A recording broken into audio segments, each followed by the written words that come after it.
This video is from my other channel here, Aline's Adventures, all about my nomad life.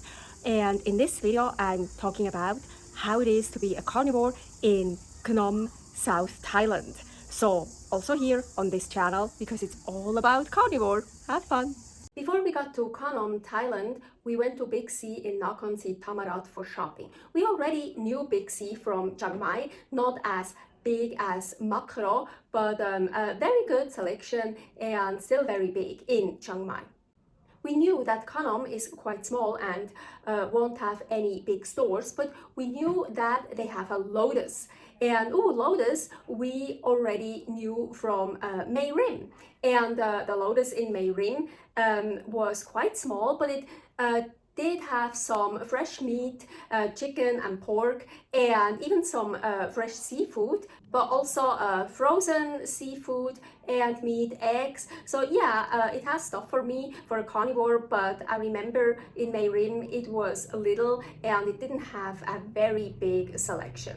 So that's why we thought, hey, let's go to the Big C in Nakhon Si Thammarat to do a real big shopping before we go to Khanom, where it's small, where we will only have the Lotus. So for 6 weeks, so at least we have one big shopping spree.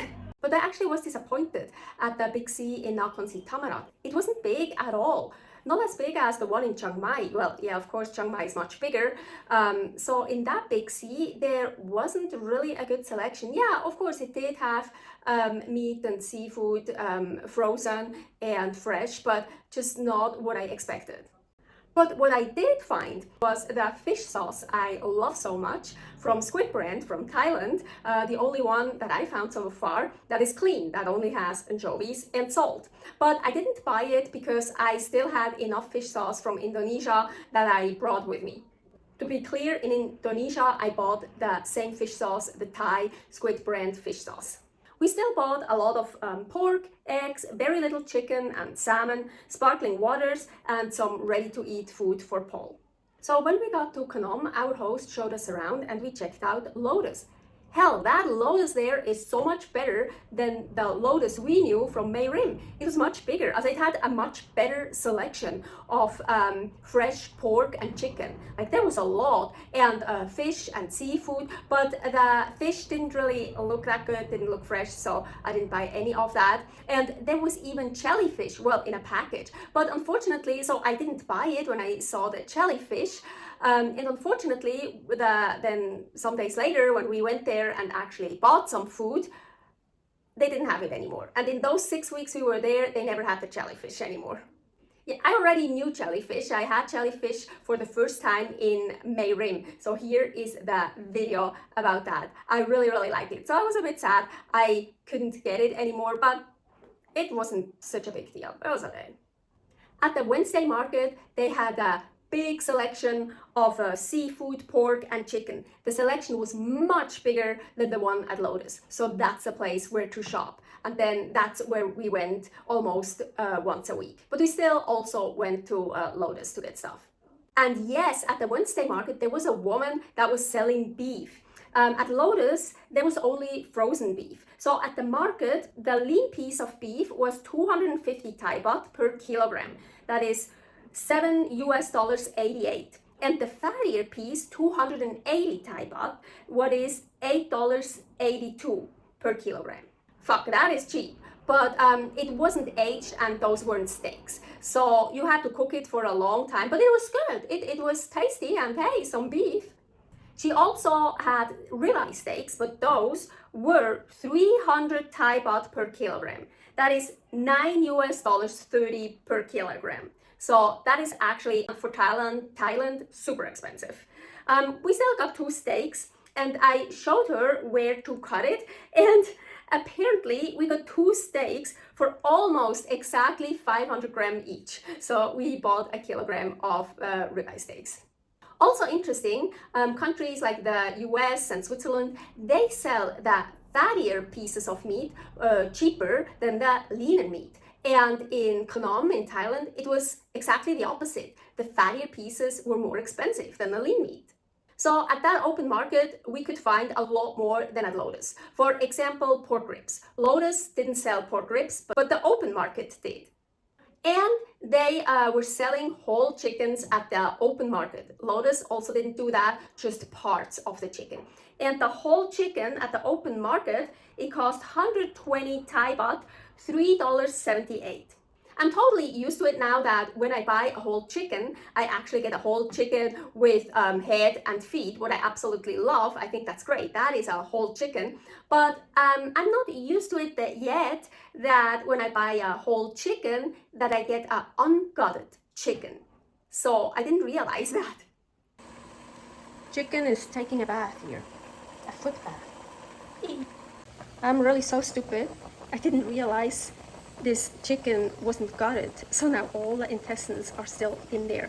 Yeah, at the market you get a whole chicken, and well, yeah, the feathers are off, but everything else is still on and in it. So now I'm gonna take off the legs and the wings, and then I'm gonna boil it until it's done, and then Paul will degut it, and then we're gonna boil it again, scald it again to make it safe.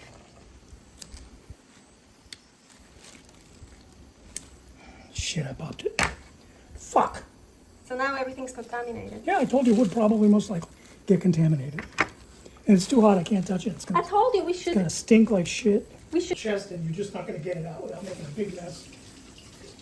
We have unlimited hot. So most of the chicken I threw away. Here I took some off from the breast for this guy here, but for tomorrow he already got raw beef today and a half boiled egg, and of course his regular food. Paul is gonna discard the rest of the chicken now. We're not gonna put it here in the trash because it attracts animals. And yeah, here he goes with the trash. And here I saved those parts, and I'm gonna boil them again, so they should be safe to eat.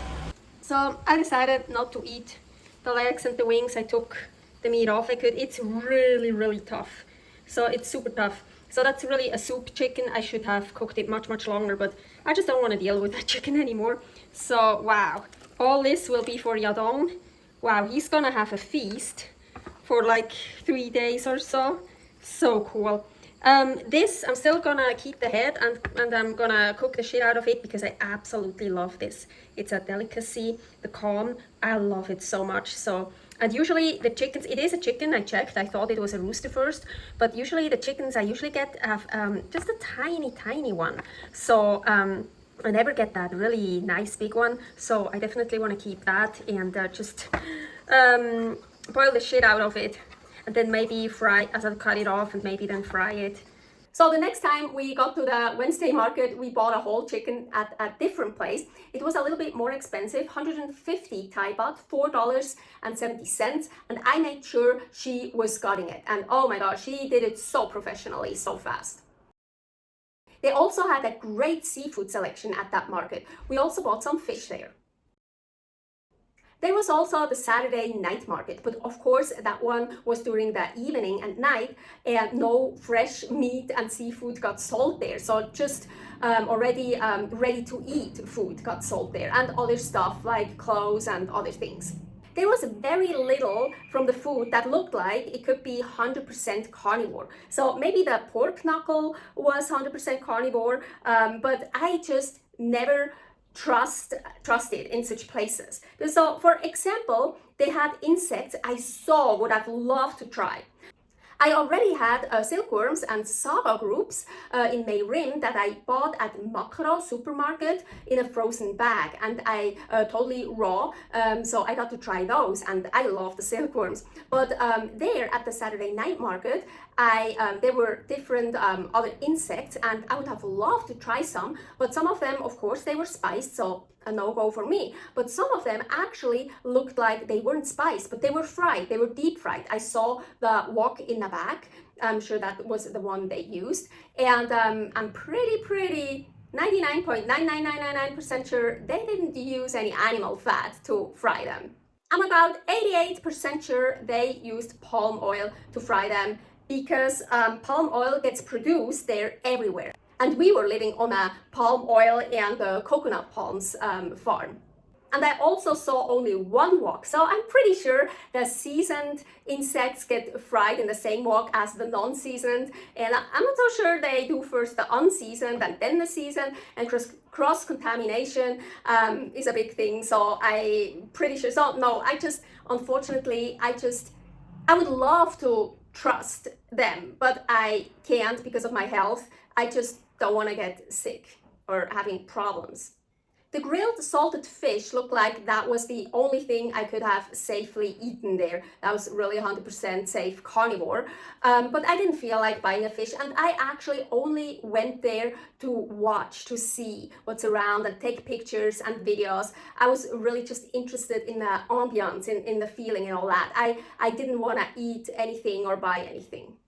I didn't expect that I would find raw goat's milk in Khanom, Thailand. I knew Thailand has raw goat's milk because in Mae Rim at Rimping, I bought it all the time, love it. But Khanom being so little, I didn't expect it to find anywhere. But Jackie, our friend, she's also the one that gave Carol, our host, Nok, the chicken, and that actually picked us up from the Airbnb and brought us to Carol's home because Carol's car broke down. Oh yeah, here is the video about that.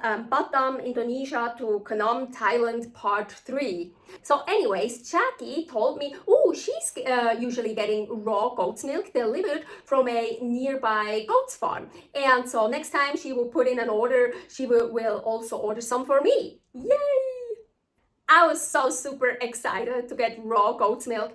But then Jackie texted me, the woman that she usually gets the milk from, she texted Jackie that there's a shortage all over Thailand apparently about raw goat's milk, and she doesn't have any to sell her right now. And I was so disappointed. It was so sad. I was so excited. But Jackie found frozen goat's milk on Shopee. Yes. But unfortunately, she was never able to order it from there either. But then the woman from the goat's farm texted Jackie, she has goat's milk available again. And so, of course, we ordered 6 liters, 3 liters for Jackie, 3 liters for me. 1 liter is, or was at that time, 149 Thai baht, what is $4.63. Delivery fee, 300 Thai baht, $9.33.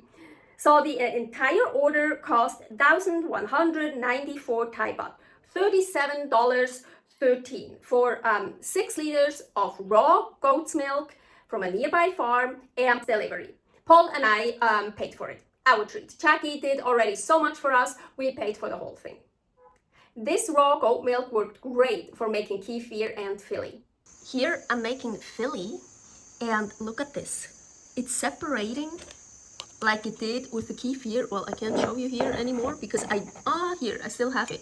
But it was like up here, and there was like a lot of whey that I already drank out with a straw because I like the kefir really thick. And I think this is the first time the fili separates too. So I get really thick fili, what I've never gotten so far. Super, super cool. Oh my gosh, so I drank the whey out because I like thick kefir, but I don't think I ever got kefir that thick. Look at this. It's like cheese.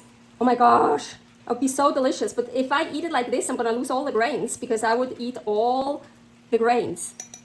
Oh my gosh, I would love this. But I think I'm gonna mix it with some more milk and push it through the sieve here because I need to keep the grains. I was so happy that I could give Jackie some of my milk kefir grains and some of the fili yogurt. Now she can make both herself as well. Oh, so super cool. So once when Jackie brought over blueberry muffins, Paul took them and said, oh, thank you so much. I will enjoy them, but she can't, she's a carnivore. Jackie said, oh, her son is a carnivore as well. That is so super cool. So once when we went over to Jackie's, we met her son there, John, and I talked to him about carnivore. And so he's not a carnivore because he has to, because of health problems like I do. He's a carnivore because he just figured out he feels so much better just eating meat and eggs and seafood or so. And he can think clearer, his brain is more sharp, no brain fog anymore. So he just likes it much better how he feels on a carnivore lifestyle diet. But he said when someone offers him a piece of cake, he takes it and eats it. So he doesn't have to be strict like I have to be. That is a huge no-go for me. No, I would get so sick really badly. Anyways, so and when he goes out with his friends once in a while, he does drink some alcohol, but just whiskey with water. But actually he always regrets it afterwards, because he says the alcohol is the absolute worst for his carnivore diet. He feels it 3 days. So the cake is, he probably just maybe gets a little bit of brain fog, or is just not so clear-headed anymore. But so just gives him minor issues, maybe, I don't know. But the alcohol, yeah, he feels that actually for 3 days. He also said when someone offers him like a bit from his salad or something, he eats it, maybe a forkful or so, but he doesn't really like it. Better just meat. He likes that much better. And I'm pretty sure he also uses seasonings and not just salt, so maybe black pepper or yeah, some seasonings. So yeah, again, he doesn't have to be strict on his carnivore diet, but he just feels so much better when he sticks to it. So I think that's great. I think that's great. There are actually people out there, they are carnivores. Yeah, maybe not super crazy strict because they don't have to, but they choose the carnivore lifestyle not because they have to, like me and a lot of others, because they want to and they just feel better on it. I think that's awesome. I remember when I started carnivore, or actually no, already when I was on the 30 keto diet, I basically every morning I ate a typical American breakfast, bacon and eggs. I stopped that because then I wasn't eating pork anymore for about 3 years. Now I am eating pork and bacon again, but only bacon that is clean, meaning it got only smoked and cured with salt. Nothing else. But so anyways, in Khanom at that Lotus, basically all the time they had, no, not bacon. They just had thinly sliced pork belly. So basically before it gets made into bacon. Americans call that bacon as well. Paul told me that they call that bacon too. But when I looked up the definition of bacon, it clearly says it's cured, maybe smoked, but for sure cured. So raw bacon, raw pork belly is actually not bacon. So that's also why I don't call it bacon.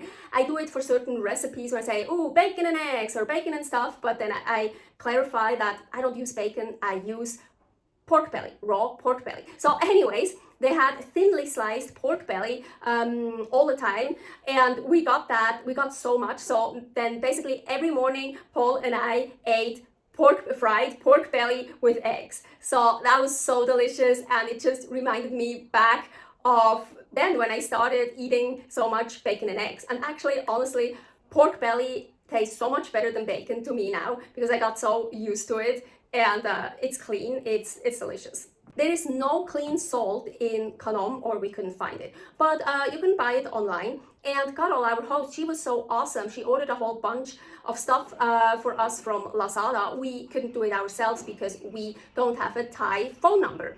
But I forgot to ask her if we can also order salt. And then when I asked her much later, she was like, oh, please, she had to get ready to go overseas to home. And she's like, yeah, I rather don't order anymore. So I'm like, so we didn't order any salt. I still had some clean salt, meaning just salt, no iodine, no dextrose, no anti-caking agent, just ingredient salt, like pure salt. We still had some, but not enough for the both of us for 6 weeks. So we bought at Lotus some iodized salt for Paul. Yeah, now you might think, oh, how unfair. Paul has to eat the iodized salt while I get the pure salt. Yes, he does, because he eats bullshit stuff anyways.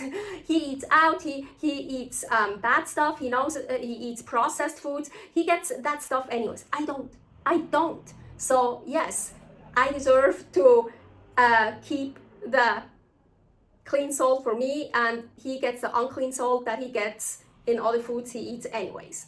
So, but it was a little bit complicated, annoying with the salts because, well, when I cooked for Paul some meats and stuff, I just didn't salt it and he had his own salt to salt it. But when I made pork belly stripes, like I mentioned earlier, those really, you have to salt them while they're cooking or before, so while they're frying. So I made just pork belly stripes for him with his salt and then served that to him. Then I cleaned out the dish and then I made mine with my salt. Yes, I'm that strict. Yes, I wouldn't get sick at all. Nothing would happen if I wouldn't clean out the pan, but I'm that strict. I want to be that strict.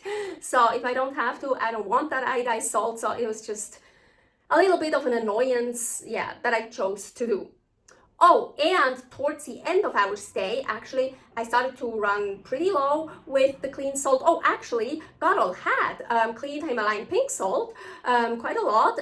But she said I can use it, and I used quite a lot of it, but I didn't want to use all of it. I didn't want to finish it. So towards the end, I actually also used the clean fish sauce instead of salt because, hey, it's 80% anchovies, 20% salt, because the fish sauce, of course, is super salty. So yeah, and I love fish sauce on steaks, on meat and stuff. But yeah, after a while, everything with fish sauce gets a bit too much fish sauce. But yeah, that's also how I saved some of the pure salt. Oh, and I still had actually a lot of expensive salts from my friend from Switzerland, but I didn't want to use those up. I kind of wanted to save those for special things, for recipes. So yeah, the fish sauce was a great salt substitute. Jackie let me borrow her dehydrator. That was awesome. So I dried some beef and already cooked pork to make pork chips and beef jerky for our move to Kuala Lumpur. So that's always great. Dried meat for moving around, doesn't get spoiled. Yeah, so the dehydrator was great. I love getting infos from locals, but also anyone else about food in different countries. So if you know anything we should try or so in Laos, Vietnam, Cambodia, Thailand, Hong Kong, Taiwan, Indonesia, South Korea, Japan, New Zealand, or anywhere in South and Central America, please let me know. Put it in the comments. Thank you very much. Stay happy, stay healthy, stay curious.